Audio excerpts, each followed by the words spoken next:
from the St. Louis Public Radio newsroom, this is The Gateway. It's Tuesday, December 17th. I'm Abby Larico. Jazz vocalist Denise Thimes has a knack for putting a new stamp on old songs by connecting with them personally. When I do What a Wonderful World, I'm thinking of my babies when I sing that song. If I'm singing something like I'll be seeing you in all the old familiar places, thinking of my daddy. St. Louis Public Radio's Jeremy Goodwin asked Thimes to break down her approach to holiday classics. That's coming up after this news on The Gateway. We're learning more about why the president and CEO of the International Institute of St. Louis left the organization. Ario Benson says he resigned this month because his vision and goals no longer matched the institute's. You can only achieve so much within the confines of a mission and vision of an organization. In the last nearly 4 years, we accomplished so much to the extent that it was about time for me to move on to do other things that couldn't be done within the confines of the International Institute. Benson says the nonprofit should be more than a service provider and shouldn't rely as much on federal funds, but work with more private investors. The Institute's board of directors appointed Blake Hamilton, a senior executive, as its interim leader.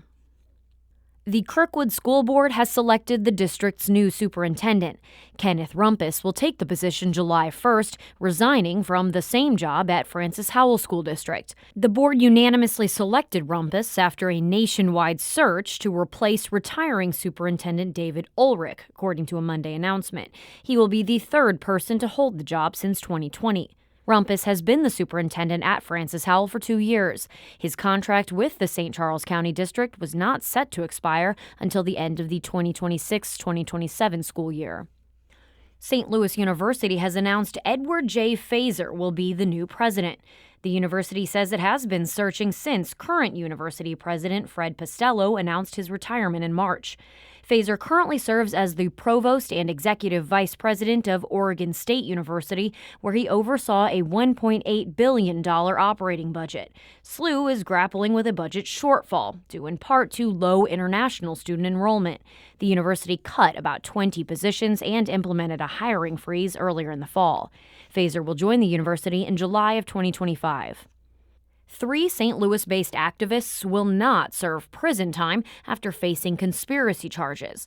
As St. Louis Public Radio's Chad Davis reports, the activists and their lawyers say the years-long saga was about free speech. A U.S. district judge sentenced activists Omali Yeshitela, Penny Joanne Hess, and Jesse Neville to 300 hours of community service and 36 months of probation. The 3 are tied to the African People's Socialist Party and Uhuru Solidarity Movement. The organizations advocate for reparations for Black Americans. They were indicted last year for acting as unregistered Russian agents, but a jury acquitted them of that charge. Mutaki Akbar is a lawyer representing Neville. We're not asking anybody to agree with the movement or to agree with reparations or to agree with the petition, but agree that we have the right to say what we have to say. Lawyers for the 3 say they will appeal the sentencing. I'm Chad Davis, St. Louis Public Radio. The St. Louis Board of Aldermen is moving forward with considering the legislation that spends $277 million of the Rams settlement money. St. Louis Public Radio's Eric Schmid reports on the first hearing of the Transform STL Act before the Housing, Urban Development, and Zoning Committee. Aldermen began to pull apart the specifics of the bill, wanting to know more about the mechanisms for neighborhood development, provisions for city workers, and new child care programs. Part of what they wanted to know was how finite funds for development would be effective in all parts of the city. Ward 7 Alderwoman Alicia Saunier is the bill's sponsor. We do not want to eliminate any area, and I think the reason for that is clear. You might look at a Tower Grove East and say, well, overall, they're doing great, but there are still homeowners within that neighborhood whose homes are decaying. Saunier says hearings on her legislation are important to finding a sweet spot where eligibility isn't limited, but there are priorities and preferences for parts of the city that need more investment. She says residents can leave feedback on the proposed bill on the city's Rams settlement portal. I'm Eric Schmid, St. Louis Public Radio. The U.S. Figure Skating Championships are returning to St. Louis. The Enterprise Center will host the Olympic qualifiers in January of 2026, right before the Winter Games that February. St. Louis last hosted the event in 2006. St. Louis Development Corporation President and CEO Neil Richardson says this successful bid shows St. Louis is ready to compete for big events. And I'm telling you today, this is a testament by the U.S. Figure Skating Championships selecting the city of St. Louis that not only are we getting in the game, but we're getting in the game to win. The 2026 skating championships are scheduled for January 5th through 11th at the Enterprise Center, so the St. Louis Blues will hit the road for that week. Tickets will be available next month. The Repertory Theater of St. Louis was in the middle of an emergency fundraising campaign this time last year. But as St. Louis Public Radio's Jeremy Goodwin reports, the theater's financial outlook has since improved. The Reps leaders aren't talking about cutting the season short as they were in December 2023. Instead, Artistic Director Kate Bergstrom says they're deep into planning next season. I really want us to focus on quality and a robust experience each time you walk in the door. So right now, I know we can commit to a quality, exciting 4-show season with a studio season on top. Holiday show $1 Million Quartet Christmas is already the Reps' second best-selling show ever, with 8 more performances still to go. A benefit last week netted $300,000, twice what a similar event earned last year, and an influx of new and returning subscribers this year also helped bolster the Reps' finances. I'm Jeremy Goodwin, St. Louis Public Radio.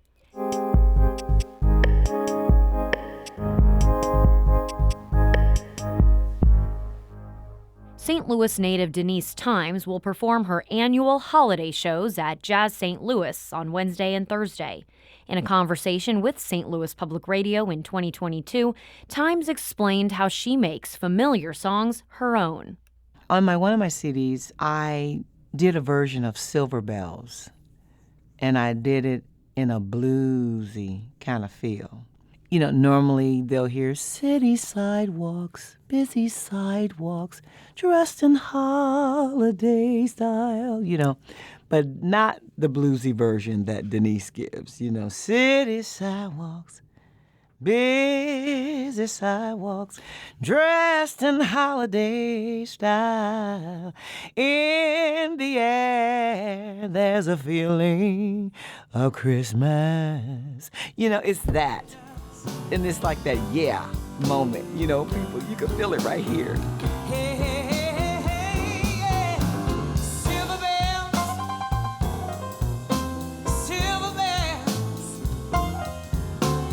it's Christmas time in the city, y'all. Ring a lang. That was one of the songs that I took and made it mine. And I try to do that with most of the songs that I sing. Some songs, like the Christmas song, you leave it just the way it is. Don't do nothing to it. Sing that song just how it's written. Chestnuts roasting on an open fire.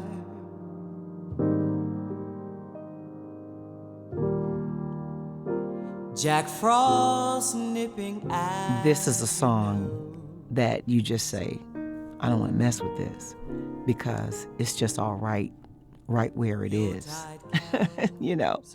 So sure, because Jingle Bells is something like, but look what they did. Jingle bell, jingle bell, jingle bell rock. I mean, yeah, you can kind of do something with Jingle Bells, because Jingle Bells is just one of those songs you can do something with. But if you're doing Have Yourself a Merry Little Christmas, I don't want to do anything with that. But sing it just the way that it is. Sometimes when I do What a Wonderful World, I think about my children, my son Jabril and my daughter Simone. I did a tour some while back. Whenever I would sing that song on tour, I could barely get through it. There's a part in the song where it says, I hear babies cry. I watch them grow. They'll learn much more than I'll ever know. And I think to myself, what a wonderful world. I'm thinking of my babies when I sing that song. If I'm singing something like, I'll be seeing you in all the old familiar places that this heart of mine embraces all day through, thinking of my daddy.